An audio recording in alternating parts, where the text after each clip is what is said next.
ألم يعلموا أن الله يعلم سرهم ونجواهم وأن الله علام الغيوب.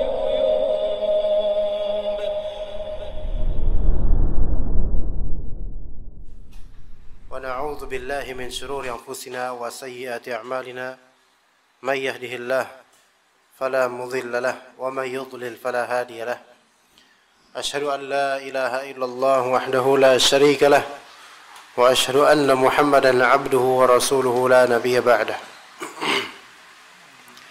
قال الله تعالى يا أيها الذين آمنوا اتقوا الله حق تقاته ولا تموتن إلا وأنتم مسلمون. وقال يا أيها الناس اتقوا ربكم الذي خلقكم من نفس واحدة وخلق منها زوجها وبث منهما رجالا كثيرا ونساء واتقوا الله الذي تساءلون به والأرحام إن الله كان عليكم رقيبا. وقال يا أيها الذين آمنوا اتقوا الله وقولوا قولا سديدا يصلح لكم أعمالكم ويغفر لكم ذنوبكم ومن يطع الله ورسوله فقد فاز فوزا عظيما. فإن أصدق الحديث كتاب الله وخير الهدي هدي محمد صلى الله عليه وسلم وشر الأمور محدثاتها وكل محدثة بدعة وكل بدعة ضلالة وكل ضلالة في النار. Amma ba'd, kita lanjutkan ikhwah sekalian bahasan hadis al-arba'in an-nawawiyah. Hadis nomor 20 ya. Sah. Baik, nomor 19 setelah kita lunaskan selama 2 pertemuan yang lalu. Pada kali ini kita ke hadis 20 biiznillah taala. An Abi Mas'ud Uqbah bin Amr al-Ansari radhiyallahu anhu, yang mana beliau al-Badri, yaitu orang yang menyaksikan atau ikut dalam perang Badar. Beliau berkata, qala Rasulullah sallallahu alaihi wasallam, Rasulullah SAW bersabda, inna mimma adraka an-nas min kalamin nubuwah al-ula, inna mimma adraka an-nas min kalamil nubuwati al-ula idza lam tastahi fasna' ma syi'ta. Taib, itu kalimatnya. Kata Nabi SAW, inna mimma adraka an-nasu min kalamin nubuwatil ula idza lam tastahi fasna' ma syi'ta.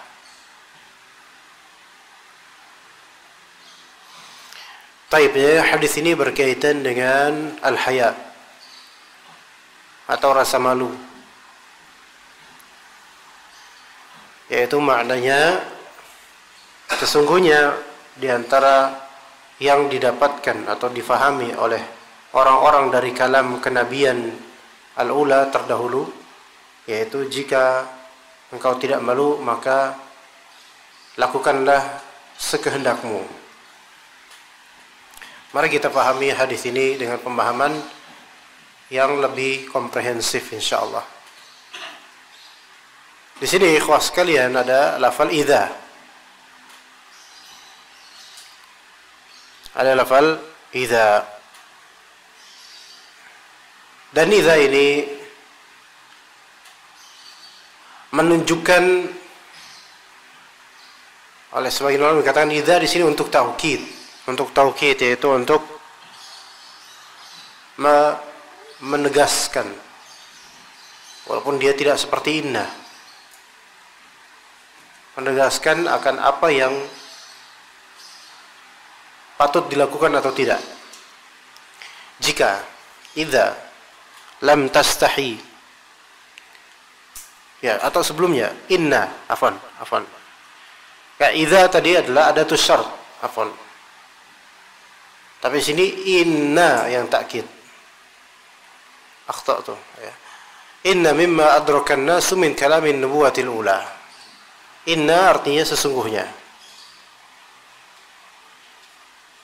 Kemudian adalah lafal mimma adrakan nas, mimma. Baik, mimma itu ada 2 kata. Mimma itu ada 2 kata, ikhwan. Dari kata min dan dari kata ma. Ya. Min dan ma. Nah, mimma ini untuk min, maka min di sini ditafsirkan min tab'idiyah. Min tab'idiyah yang maksudnya adalah untuk menjelaskan sebagian. Paham? Menjelaskan sebagian. Dan ma di sini adalah isim mausul. Artinya yang. Ya. Berarti maknanya inna mimma adrakan nasu min kalamin nubuwah. Sesungguhnya di antara yang difahami oleh orang-orang dari kalam kenabian yang lampau. Itu maknanya. Oke, mimma ya. Kita mempelajari mimma. Sebutkan ayat Al-Quran yang ada lafal mimma. Fadhal.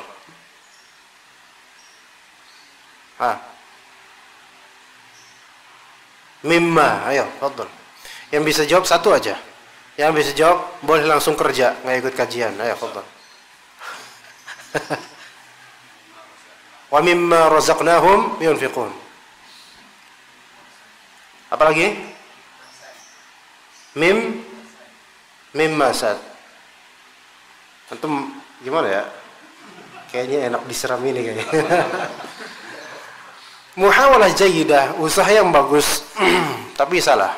Nggak apa-apa. Antum dapat pahala mencontohkan keberanian. Fi jidha hablum mim masad ya, bukan. Min masad, min masad itu kata isim, beda. Ya, bukan mimma sad, bukan. Ya, salah. Jadi min dalam min masad ini, min ini adalah min bayaniyah. Beda. Enggak apa-apa, bagus. Antum mau ini?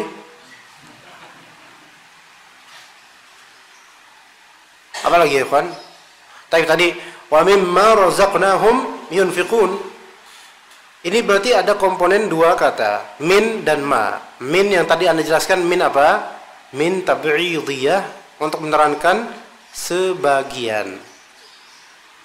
Ya. Berarti mimma razaqnahum yunfiqun, sebagian dari apa yang kami rizkikan pada mereka, mereka infakkan. Apa faedah yang bisa antum dapatkan dari kalimat wa mimma razaqnahum yunfiqun? Bahwasanya kalau infak itu, kalau infak sebagian atau seluruh harta kita? Sebagian. Loh, boleh nggak seluruh harta kita infakkan?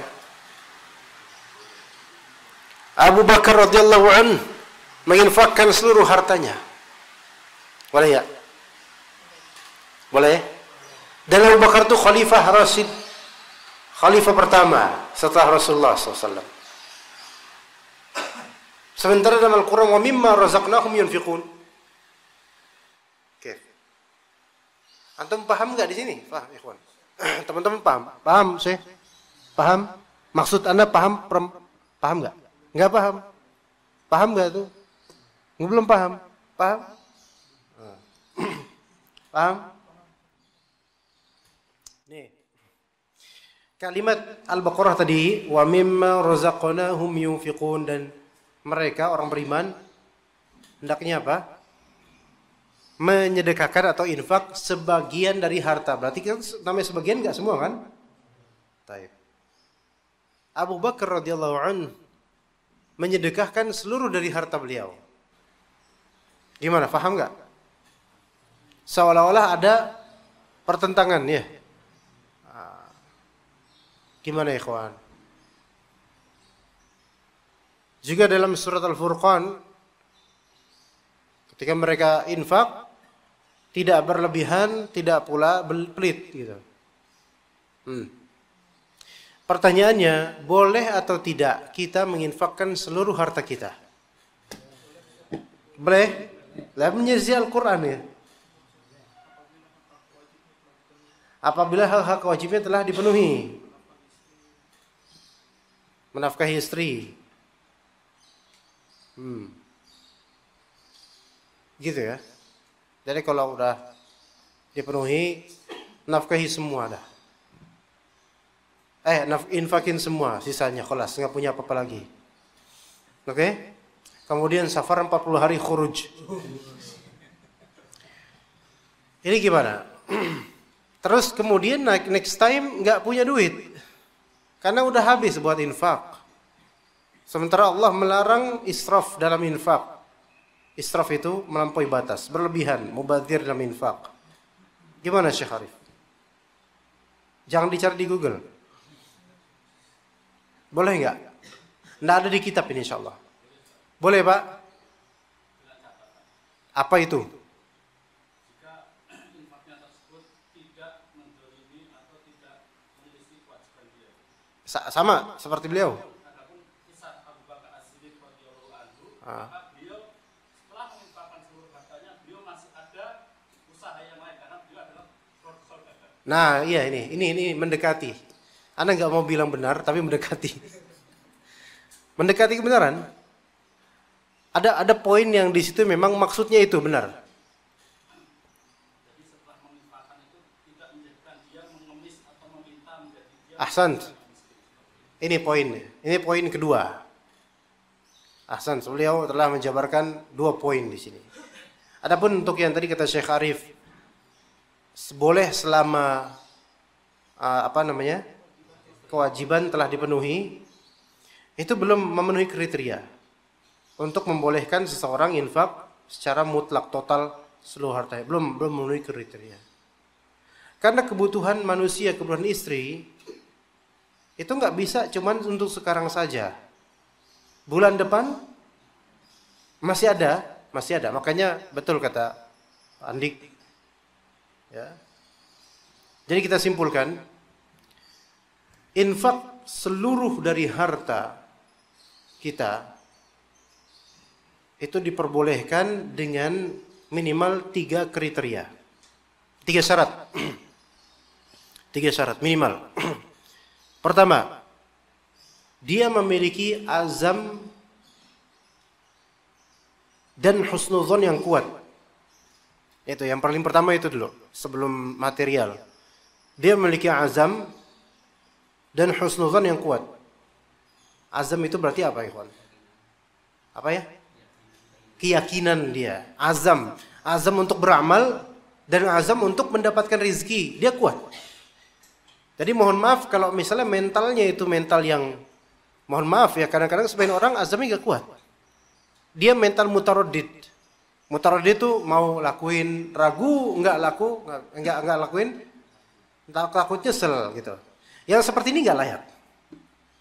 Tapi orang yang cetar gitu, nah itu baru. Azamnya kuat, dia bisa. Kayak Abu Bakar As-Siddiq berazam kuat. Fa idza azamta fatawakkal 'ala Allah. Berarti membutuhkan husnuzan juga kepada Allah Azza wa Jalla untuk masa depan. Ini yang pertama. Tapi satu ini saja enggak bisa cukup. Ya. Tentu dalam masalah infak ke orang lain, pihak lain, tentu ya jangan lakukan itu sebelum memenuhi kewajiban anak istri sebagaimana dikatakan Syarif. Tapi itu bukan dalam bab khusus ini, yaitu menafkahkan semua hal. Yang pertama tadi apa? Azam kuat dan husnuzan pada Allah. Kedua,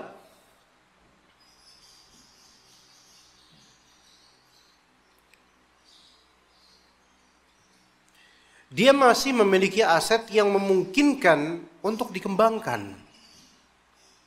Dia memiliki aset yang memungkinkan untuk dikembangkan, gitu loh. Ya. Aset di sini baik berupa soft skill atau material. Aset ini anak katakan soft skill aset lah ya. Karena walaupun dia maknawi, namun dia aset besar. Soft skill itu apa, ikhwan? Apa Indonesia soft skill? Keterampilan. Kalau ada nggak orang yang nggak punya keterampilan apa-apa? Ada. Iya, dia nggak bisa apa-apa kecuali batuk, udah gitu dong.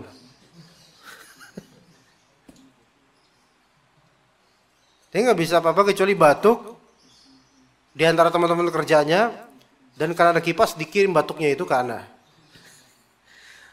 Nggak punya soft skill, nggak bisa ini infak semua. Dia nggak punya keterampilan apapun, dan udah tua pula.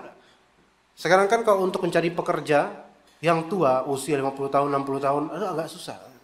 Nggak usah deh. Udah alot, udah susah, udah nggak bisa dibentuk. Ya. Memiliki baik aset tersebut soft skill, karena soft skill ini aset besar, kawan. Dan pemuda-pemuda rata-rata memiliki soft skill yang bisa dibentuk, gitu loh. Ya, cuman masalahnya yang muda-muda ini rata-rata nggak punya duit, nah itu masalahnya. Ya.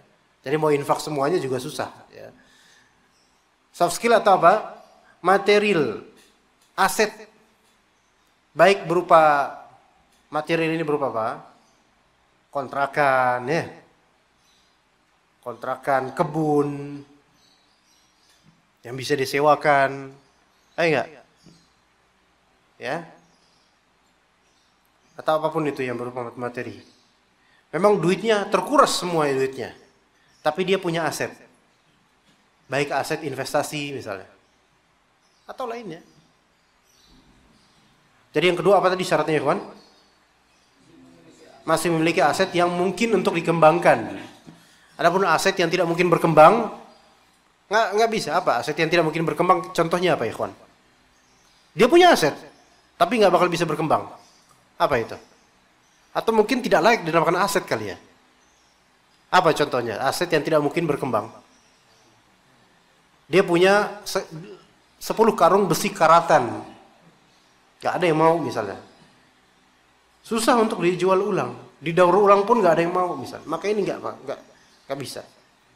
Ya, iya nggak bisa. Maka harus itu dia punya aset baik berupa soft skill ataupun material yang masih memungkinkan secara logis untuk dikembangkan. Ini baru boleh. Itu yang kedua. Yang ketiga tiba-tiba hilang dari Ana. Apa tadi Pak Andik? Yang satu lagi Pak Andik. Ada Pak Andik? Hah? Taib, ahsan. Yang ketiga, yang ketiga adalah dengan infak total itu tidak menjadikan dia itu bergantung pada pihak lain. Maksudnya tidak menjadikan dia bergantung pada pihak lain. Ya maksudnya dia tidak hilang tawakalnya. Ini kembali juga nomor pertama juga, tapi nomor 3 ada perbedaan. Dia tidak menggantungkan hidupnya pada orang lain setelah infak tersebut. Maka ini sama dengan apa, gali lubang tutup lubang. Ngapain antum infak total untuk bergantung pada orang lain? Ya, ini salah, ini khata. 3 hal tersebut jemaah, ikhwah. Yang pertama apa tadi? Memiliki azam dan husnuzan yang kuat kepada Allah. Kalau lemah husnuzan antum, maka jangan deh. Karena khawatirnya nyesel dan jadi dosa gara-gara suudzon sama Allah. Kedua, kalau ternyata antum nggak punya soft skill, dan antum punya soft skill insyaallah, nggak punya potensi baik soft skill maupun material untuk dikembangkan, sebaiknya jangan nggak boleh. Ya, mohon maaf, hanya karyawan, gaji UMR itu udah mentok banget dengan kebutuhan keluarga. Gimana ya ikhwan? Dan kemudian antum melihat ada orang, Masya Allah lagi kesulitan nih. Aduh, anak cuman punya di bank nggak, di ATM nggak, di rekening nggak ada. Duit cuman punya 300.000. Orang ini butuh 300.000. Pas banget. Ini kasus bisa nggak terjadi, ikhwan? Sangat bisa. Apalagi yang mohon maaf yang mungkin agak sedikit duitnya. Ingat pelajaran ini.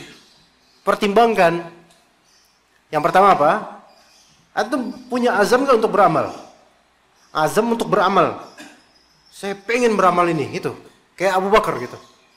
Dan 1B yaitu apa? Punya husnudzon pada Allah untuk rezeki masa depan. Enggak semua orang pengen beramal tapi husnudzon, enggak semua orang. Ada yang dia gotol beramal tapi dia masih khawatir. Allah nanti ngasih saya apa ya? Gimana ya? saya ini sedekah 10.000, kira-kira dikasih 100.000 nggak ya? Saya sedekah 100.000, ntar dikasih 1 juta nggak ya? Ini namanya YM ini. Nggak kayak gini. Allah tidak dikalkulasikan rezekinya, ikhwan. Yarzuqu man yasha bighairi hisab. Nggak boleh kita hitung-hitung kayak gitu. Ya betul kalau Allah Ta'ala melipat gandakan 10 kali lipat, betul. Betul sedekah itu di surat Al-Baqarah disebut apa? Sab'a sanabila fi kulli sunbulatin mi'atu habbah, betul.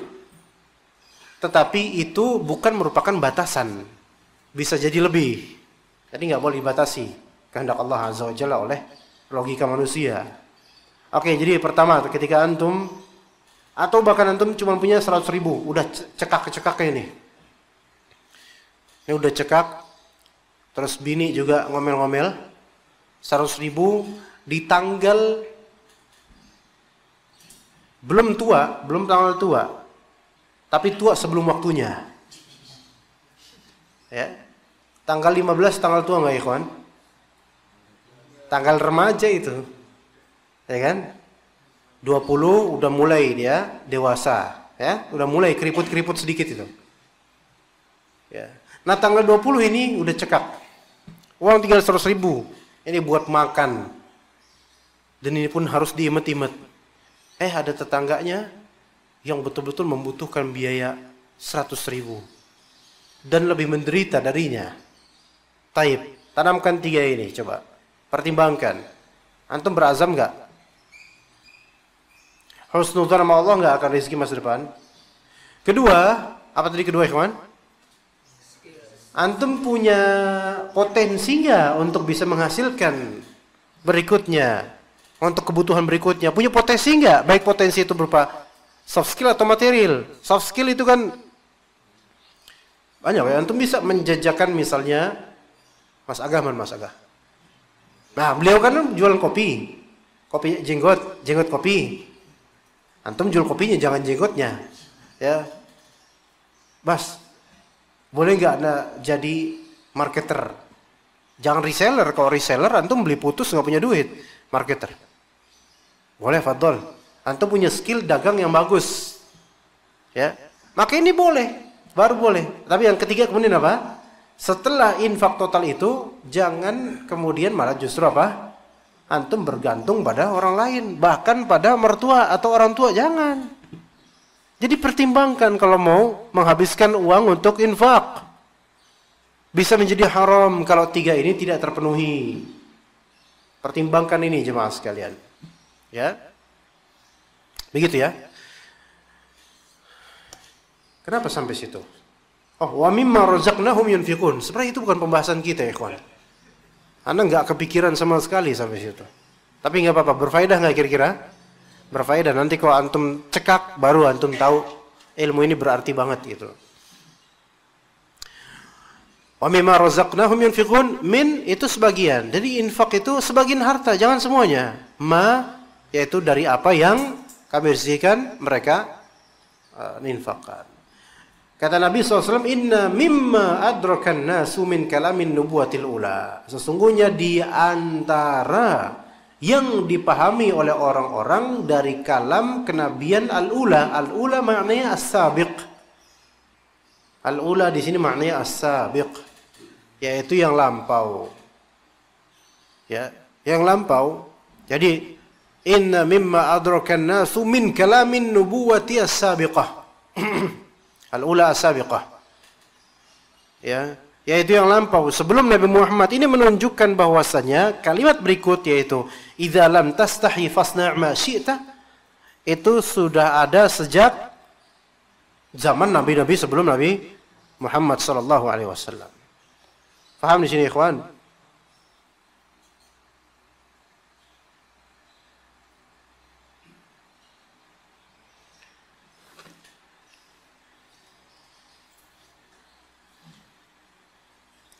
Baik.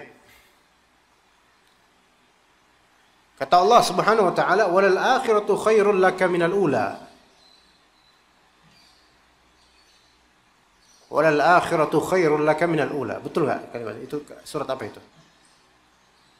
Surat apa ikhwan? Al-Lail atau apa? Ad-Duha wal-laili idza saja ma wadda'aka rabbuka wa ma qala. Taib, ahsant. Wal akhirah, akhirat kita tahu. Khair, lebih baik. Laka, untukmu, min daripada. Min di sini min untuk apa? Bukan tab'id. Min di sini min muqaranah. Ya, perbandingan. Ya. Min al-ula, daripada al-ula. Al-ula di sini apa? As-sabiq, as-sabiqah, yang lampau, yaitu dunia.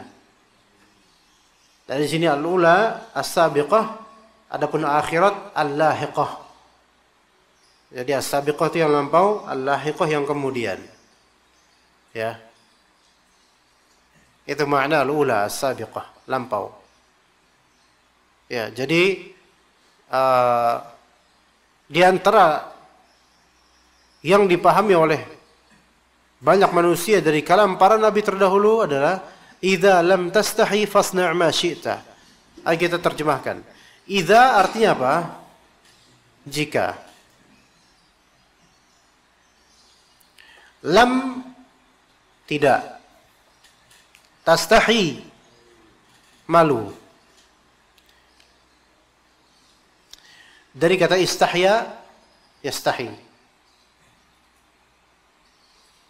Ada dua maksud, ada dua kemungkinan. Kalau lafal istahya, yastahi.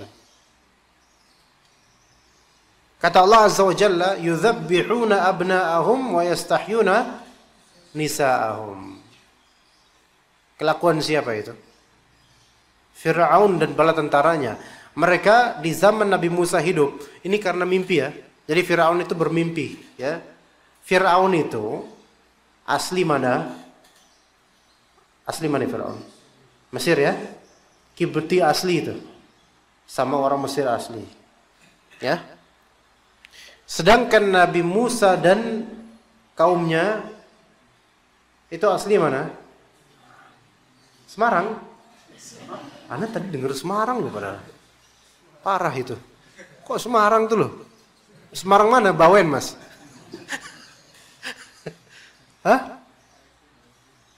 Filastin. Taib.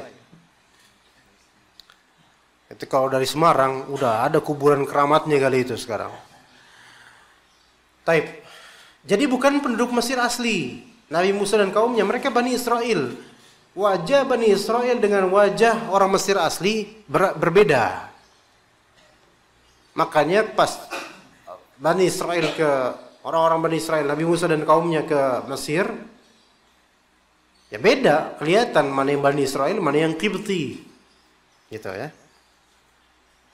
Nah, Raja Mesir, siapapun namanya, sebutannya apa? Fir'aun. Fir'aun itu bukan nama dia. Ya. Tapi Fir'aun itu adalah nama pangkat atau pejabat atau nama raja Mesir. Gitu. Kalau Romawi nama rajanya apa? Kaisar. Kaisar. Iya. Kalau punya anak mungkin Kaisang mungkin namanya.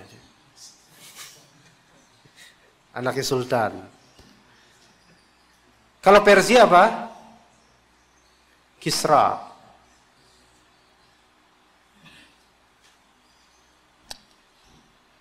Ya, dan seterusnya lah. Kayak misalnya di ini kayak keraton rajanya siapa?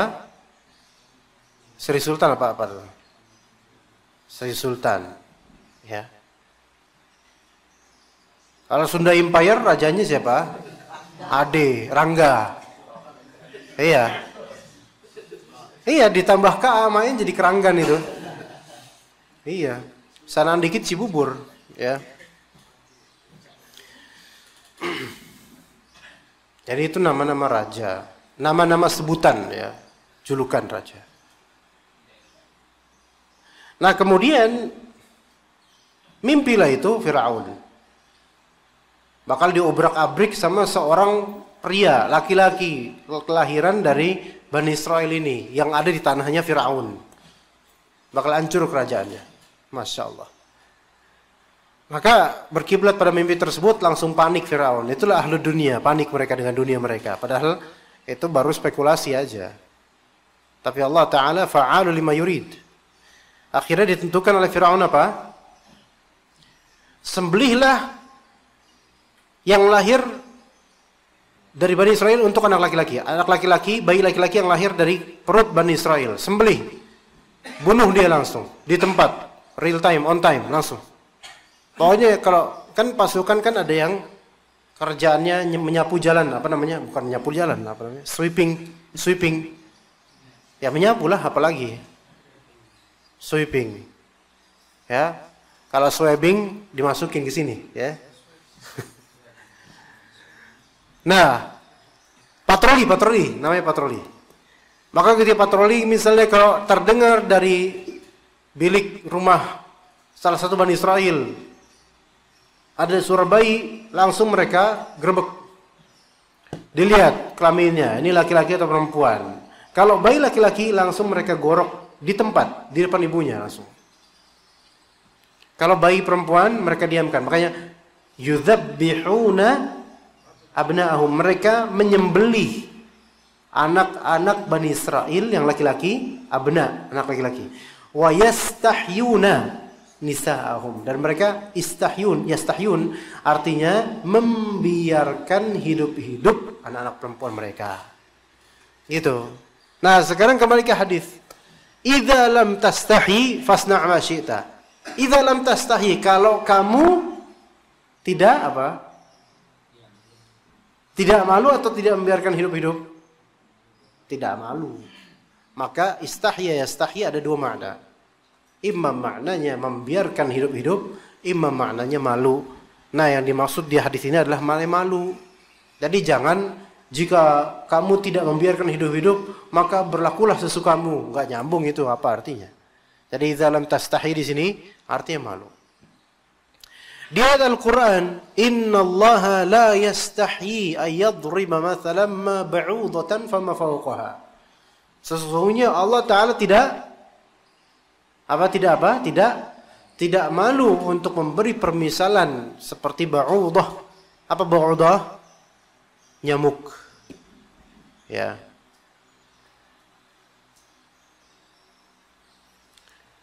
Kemudian di antara sifat Allah Azza wa Jalla adalah malu. Sesuai dengan keagungan. Sesuai dengan keagungan dan kemuliaan Allah Azza wa Jalla. Di antara sifat Allah adalah malu. Sesuai dengan keagungan dan kemuliaannya. Tidak sama dengan malunya makhluk. Di antara dalilnya adalah kalimat Nabi SAW, innallaha hayyun karim. Allah itu maha pemalu lagi maha mulia, suka memberi. Dan Allah Ta'ala malu jika ada hamba menengadahkan tangannya dan Allah Ta'ala raddahu sifra, memberikan 0 padanya. Maksudnya Allah itu maha pemalu, Allah itu maha malu dan mulia, sang suka memberi. Jadi ketika ada hambanya yang meminta kepadanya, kemudian Allah tidak kasih, itu Allah malu. Jangankan Allah, walillahil matsalul a'la. Kita ini kalau sudah kaya dan orang-orang kenal kita kaya, orang-orang mengenal kita orang kaya. Kemudian ada yang minta kepada kita, "Bang, barang 100 napa, Bang?" Barang 100 apa? 100 apa dulu nih? Terusin, jangan 100 doang. 100.000 apa 100 juta? 100.000 Bang. Buat makan Bang 2 hari Bang. Barang 100 aja Bang. Kita punya uang bukan bergepok-gepok lagi. Kita punya uang sampai di ATM rekening. Kalau kita ngambil di ATM, itu kita badannya miring. Supaya yang belakang bisa ngelihat. Sultan bro. Ya, Sultan bre. Iya. Sultan Keranggan, ya. Banyak duitnya. Orang minta 100.000, enggak sedikit pun mengurangi bagi dia. Ya. Dan kalau dia cuek, enggak mengindahkan dan enggak memberikan, maka dia akan malu. Karena saya kan orang kaya, masa saya cuma 100.000 doang nggak saya kasih? Malu dia. Itu manusia. Ya, lebih-lebih kalau ngasihnya mintanya di depan umum. Orang-orang pada ngelihat. Udah gitu dia diminta-mintain 100.000 itu pas lagi live streaming pula. Di channelnya pula. Udah gitu never give up pula. Pasti nggak mau apa? Waduh, kalau saya nggak ngasih malu saya nih. Maka dikasih. Itu manusia, ya. Yang mana manusia itu setidak-tidak pamrihnya manusia pasti berpamrih. Semua manusia gitu ya, kawan. Termasuk Anda. Setidak-tidaknya pamrihnya manusia pasti berpamrih. Apa maksudnya? Meskipun seorang manusia ikhlas tidak mau ada balasan, tetap dia akan mengharapkan adanya balasan dari Allah. Ini yang bagus. Atau minimal balasan dia tidak diapa-apain oleh orang yang dia kasih. Contoh, kalau saya kasih ke Syekh Arif, ini buat antum 1 juta, seneng gak? Dah, Anda nggak butuh pujian, Anda nggak butuh makanan, Anda nggak butuh apa-apa dari antum, 100.000. Ya. Tapi kemudian ketika di depan bensin Anda habis, motor betul Mas. Ada Mas Arif, Syekh Arif lewat.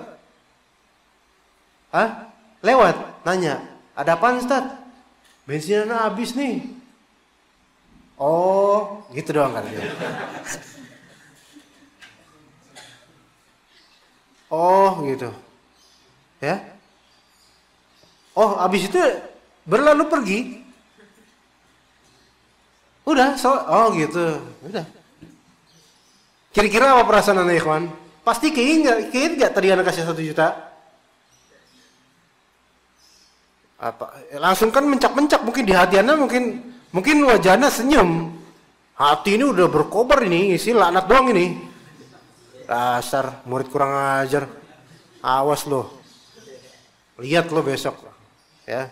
Misal apa dan adalah minimal walaupun nggak sampai separah itu, adalah di hati itu teringat. Ini setidak-tidak pamrihnya seseorang pasti berpamrih. Manusia kayak gitu. Cuma kepamrihan atau minta pamrihnya seseorang itu levelnya beda-beda. Ada yang disembunyikan sehingga dia tetap terjaga ikhlasnya. Ada yang dizahirkan, yang kadang-kadang penzahiran tersebut malah justru membatalkan amalan. Gitu, manusia gitu ikhwan. Makanya kita nggak boleh bergantung pada manusia, hanya bergantung pada Allah. Karena Allah sama sekali tidak membutuhkan. Tidak membutuhkan apapun dari kita, dari pamrih, nggak ada. Justru kita yang butuh sama Allah. Taib.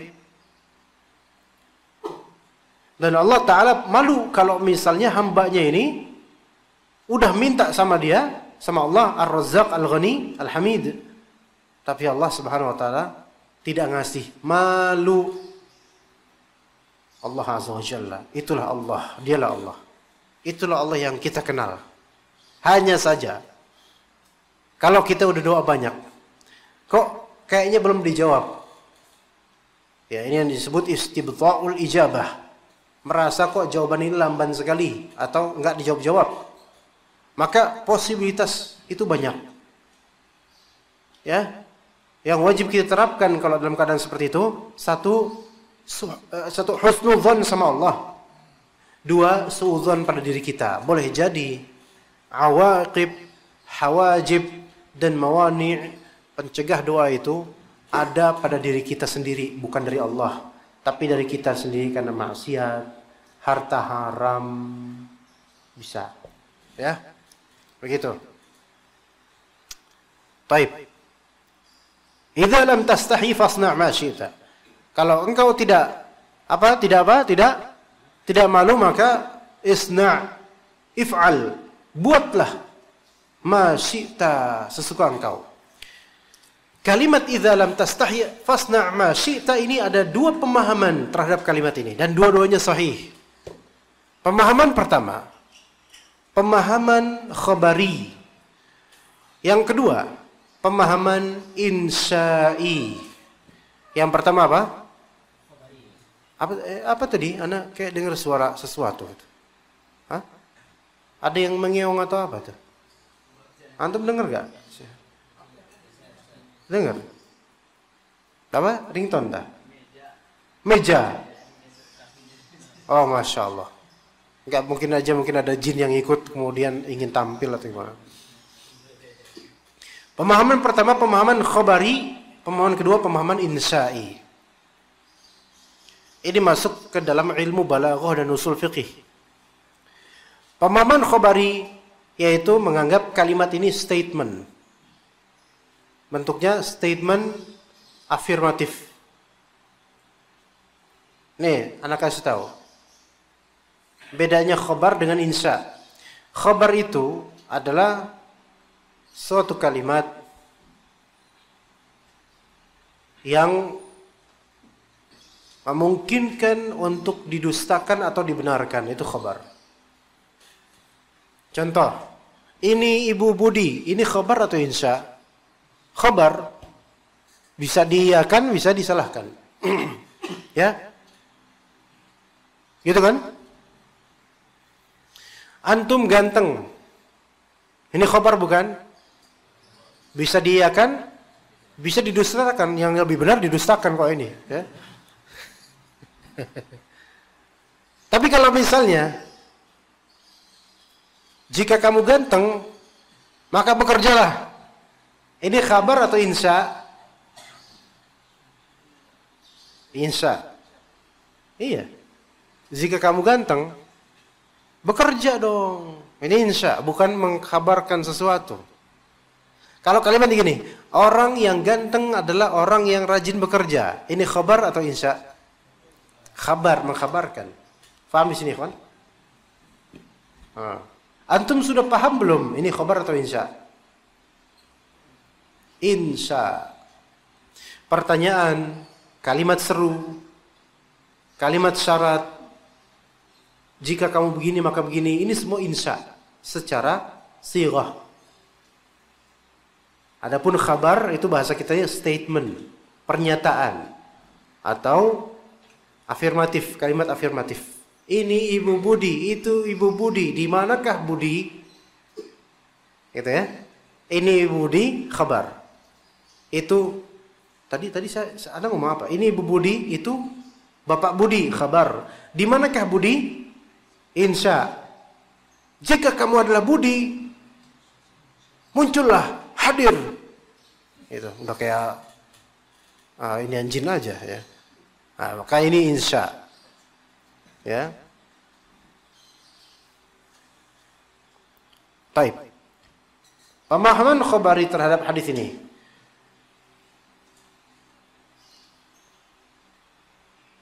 Jika engkau tidak malu, maka fasna' ma syi'ta, maka perbuatlah sesuai apa yang kamu kehendaki. Gimana tuh? Pemahaman khabari di sini. Hah? Maksudnya gimana ya, kawan? Anak kasih kisi-kisi. Ada dua pemahaman di sini.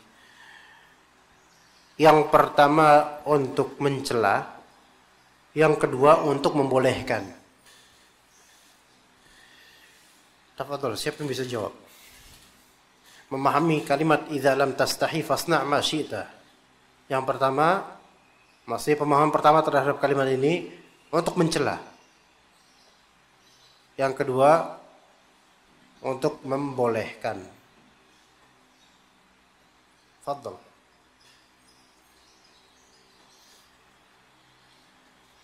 Kalau mencela artinya, kalau kamu tidak punya rasa malu, maka terserah kamu membuat apa. Itu satu ya. Ini mencela ya. Ini yang biasanya dipahami oleh kita kan dari hadis ini ya. Orang nggak tahu malu, terserah kamu deh, gitu kan? Gitu kan? Terserah kamu. It's up to you. Oke, itu satu. Yang kedua, jika engkau tidak merasa malu dengan perbuatan tersebut, maka silahkan lakukan itu. Paham gak ya kawan? Yang pertama itu adalah insya, yang kedua adalah khabar. Gini, yang pertama tadi kan celahannya, jika engkau tidak tahu malu, fasna ma syi'ta, lakukanlah, silakan, lakukanlah sok. Artinya perbuatan tersebut perbuatan memalukan, tapi kamu tidak tahu malu. Serah. Ini berarti ada perintah nggak? Perintah. Tapi perintah di sini maksudnya adalah untuk menunjukkan apa ya? Betapa tidak tahu malunya kamu untuk melakukan itu. Paham ya, kawan? Apa contohnya? Orang yang nggak tahu malu, contoh orang nggak tahu malu mana? Hah? Ada ikhwan misalnya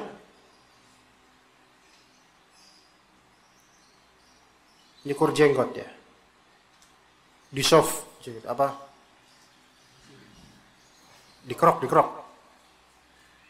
bukan kerok pakai uang 1000-an, bukan ya. Itu mazhabnya orang Jawa itu ya, dikerok ya, jadi apa, clean, apa, bersih ya.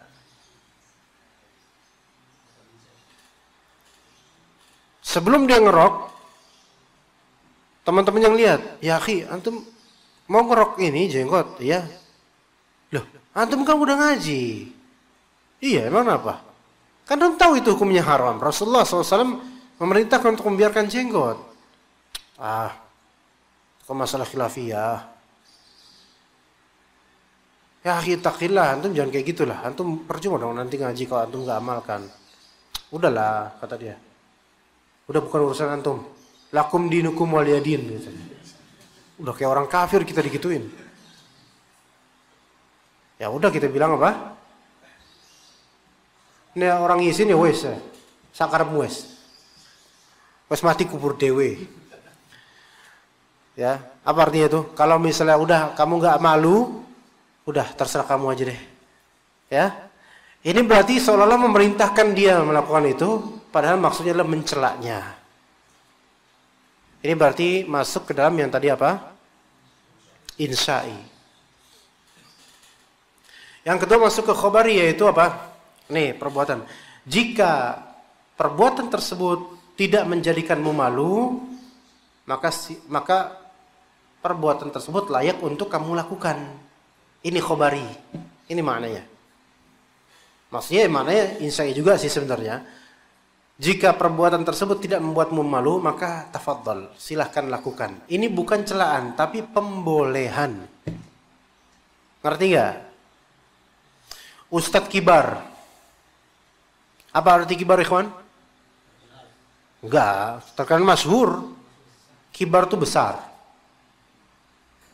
Ustadz kibar itu banyak modelnya. Ada kibar sinnuhu, ada kibar batnuhu, ya, kibar perutnya, ya. Ada kibar ismuhu, ya. Kibar sinuhu tuh usianya tua, namanya besar berarti populer bisa. Tapi ini ustadz populer. Ustadz ini di pasar kaget, udah lapar pengen makan bubur sumsum. Tahu bubur sumsum? Iya, bubur sum-sum pakai sod. Karena kalau bubur sum-sum pakai sin artinya racun-racun. Pakai sum-sum. Ya. Ya, padahal sum itu apa? Bisu, ya. Bubur sum-sum. Makan di dekat gerobak bubur sum-sum di pasar kaget di keramaian orang. Jemaah ngelihat. Karena itu pasar kaget, mereka pun kaget berjamaah. Allahul musta'an. Ustadz kok makan di sini, Ustadz? Bikin malu, Ustadz. Gimana ya kawan menurut antum? Ustadznya kemudian mengeluarkan dalil, kata Nabi SAW, "Idza lam tastahi fasna' ma syi'ta", dengan pemahaman bahwa kalau perbuatan tersebut tidak mempermalukanmu atau tidak membuatmu malu, maka silahkan lakukan. Nah sekarang menurut antum gimana kalau misalnya ada seorang ustadz, bukan yang sedang berbicara, ustadz lain lah ya, itu sedang makan bubur sumsum di pasar kaget. Menurut antum itu memalukan atau tidak? Voting. Hah? Menurut antum? Enggak. Udah cukup, 4 orang udah mewakili. Ya, insyaallah. Ada yang bilang itu memalukan? Tafadhol. Ya, baik. Sekarang bukan bubur sumsumnya yang dimakan. Ustadz ini kemudian di pasar kaget, habis setelah itu dia ikut kontes balapan bekicot misalnya.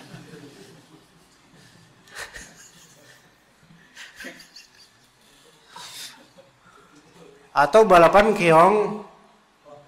Apa tuh yang keong yang dari laut tuh? Iya. Apa bahasa ada bukan gitu deh dulunya keong. Itu bahasa Sunda, bahasa ininya. Keong siput bahasanya, keong siput ya. Balapan, lomba, taruhan. Judi ini. Iya, yang diperjudikan keong siput. Taib. Pas dilihat sama teman-teman ikhwan, set, astagfirullahaladzim. Ustaz di sini Ustaz ngapain Ustaz? Nyawer. Lah, gimana sih Ustaz? Nggak bisa dia Ustadz ini pakai apa? Dalil pemahaman yang tadi. Ini tidak membuat saya malu kok, nggak apa-apa lakukan ini. Nah, enggak, malah justru pemahaman yang pertama yang mazmum, yang buruk. Ya udahlah Ustadz, kalau Ustadz nggak malu, nggak tahu malu, udah terserah Ustadz melakukan aja. Iya, ya.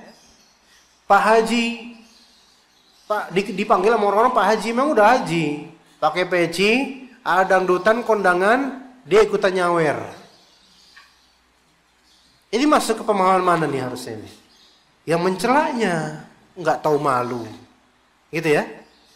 Kalau misalnya ada seorang dai, kemudian dia misalnya kerja jadi kuli bangunan. Biasanya kalau di masjid, masya Allah, pakaian dakwah. Tapi kerja kuli bangunan pakai pakaian kuli biasa. Celana kuli, baju kaos gitu. Dilihat sama ikhwan. Ittaqillah ya Ustaz. Jangan bikin kami malu. Masa jadi kuli bangunan Ustaz? Kan Ustaz. Iya. Kan Ustaz. Masa jadi kuli? Ustadznya paham bahasa Arab. Ustadz bilang, antum yang bertakwa sama Allah. Kuli itu dari bahasa Arab. Kulli artinya universal. Benar nggak? Benar sih, tapi ini ngawur juga sebenarnya. Nggak pada tempatnya. Kuli bahasa Indonesia. Maka apakah Ustadz ini merasa malu dengan pekerjaannya? Kalau dia tidak merasa malu, selama itu mubah, maka nggak masalah. Masalah nggak? Nggak masalah. Ini baru boleh dibilang masalah buat lo. Nah ini baru boleh. Iya, nggak apa-apa. Tapi misalnya ustadznya pakai baju Taifah, ya, baju biru ini, baju biru Taifah, palang hijaunya, ya. Itu rumah sakit atau apa tuh palang hijau tuh? Kesehatan ya, simbol kesehatan. Taif. Ternyata ustadznya kerja di Taifah, misalnya. Orang-orang bilang, oh nggak boleh, ustadz tuh harus independen, jangan berpihak pada perusahaan tertentu, jangan cari dunia dan seterusnya. Antum tuh apa sih maunya, ya kan? Apakah itu mempermalukan seorang dai? Tidak. Maka ini masuk pemahaman, yaitu kalau perbuatan tersebut tidak mempermalukan dirinya, tidak melecehkan dakwahnya, tafadhol.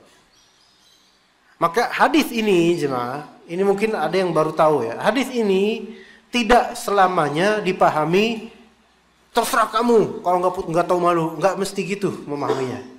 Ada pemahaman kalau memang perbuatan tersebut boleh dan tidak mempermalukan dirimu, tafadhol. silahkan. Ya begitu ya. Iya. Gimana kalau misalnya seorang dai, jangan dai terus, kesian dai terus. Jangan. Sore udah ngaji lah. Udah ngaji. Ya. Seorang yang udah ngaji. Dia kemudian bisnis. Ya. Bisnis parfum. Menuntut ilmu, bukan ustaz. Kan. Kalau ustaznya bisnis parfumnya beneran. Iya. Kayak yang ini nih, ya. Ini parfum sereh dia dikasih sama seorang dai juga. Baunya bau sereh sama seorang dai. Hah? Ya. Baunya bau Masya Allah. Ini baunya mengingatkan akan pemutus kenikmatan. Iya. Allahul musta'an. Bau sereh. Ya. Misalnya nih talibul ilm ini udah ngaji dan ini kasus terjadi ini. Dia jadi marketer parfum, tapi bukan pada produksinya, bukan. Ada teman ikhwan lain. Dia itu misalnya pakai nama produsen bosnya. Ya. Ditaruh di counter-counter di mana? Banyak ya, biasa counter-counter tuh ya, warung dan seterusnya. Nama produsennya Fulan Parfum lah gitu. Nah, karena dia kurir, naro-naro kerjaannya, akhirnya dia manipulasi jadi nama perusahaan pribadi dia. Padahal itu produk milik bos dia. Dan kemudian orang-orang yang dia pasang parfum di tempat mereka, nyetornya kan ke dia. Dan di setoran tersebut banyak korupsinya dia. Banyak korupsinya. Maka bosnya pun ngerasa kok ini lama-lama kok bermasalah ya. Kok defisit ya. Kok pengeluaran dengan pemasukan itu nggak berimbang ya. Akhirnya setelah dicek-cek akhirnya ketahuan. Ya. Kemudian dikasusin. Dan ini terjadi kasus ini. Sampai kerugian material nominalnya kisaran 100 juta lebih. 100 juta lebih. Kasus satu orang ini. Udah ngaji, jenggotnya itu mirip kayak Mas Agah, tapi udah putih karena udah tua. Jenggotnya lebat gitu. Itu, ada kayak gitu tuh ikhwan. Itu ikhwan kita tuh. Maksudnya ikhwan kita udah ngaji maksudnya. Nah, tapi ketika disidak, selalu berusaha berkelit dan tidak ngaku. Akhirnya diadukan ke ana dan kemudian ya pokoknya dijelaskan semuanya ke ana dan akhirnya ana suruh untuk buat pengakuan benar-benar materai. Sampai hutangnya itu kerugian yang gara-gara dia, kecurangan gara-gara dia 100 juta lebih. Sampai saking ini rahimnya, penyayangnya atau pemurahnya ini bosnya, diturunkan hutangnya, diturunkan sampai mungkin 25 juta aja. Tapi dengan 25 juta itu diturunkan, dia itu masih berkelit dengan banyak alasan dan merasa nggak banyak salah. Ini ada yang seperti ini. Ini yang namanya tidak tahu malu. Ini yang namanya tidak tahu malu. Jika engkau tidak malu, terserah kamulah. Karena hisabnya ada pada Allah. Gitu. Itu untuk yang pencelaan. Ya seperti itu ikhwan. Mungkin kita cukup sampai sini insyaallah materi. Tidak ada pertanyaan kan? Enggak ada. Kita cukup sampai sini insyaallah. Wassallallahu ala nabiyina Muhammad wa ala alihi wa sahbihi ajma'in. Subhanakallahumma bihamdika asyhadu an la ilaha illa anta astaghfiruka wa atubu ilaik. Wassalamu alaikum warahmatullahi wabarakatuh.